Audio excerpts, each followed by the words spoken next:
砌呢嚿嘢。我想幫你砌，因為我已經砌熟咗啦。唔得啊！咁樣嘅話，我就係付出咗400蚊，咩都冇玩過啦。我覺得好好玩啊！你俾我玩啊，不如。呢個我由頭拉到尾。即係最後幫我砌翻啲甜品入去啦。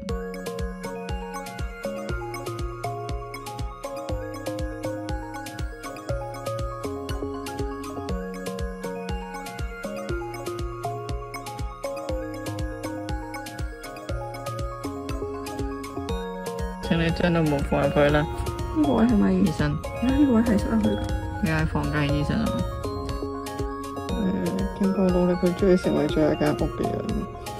我哋而家就要將呢前面嘅閘項砌埋落去。經過前輩嘅努力之後，佢稍微成為咗一間屋啦。哇！我期待到底佢開燈為咩樣？我哋繼續將啲雜物砌埋落去啦。點樣勝利近在眼前呢？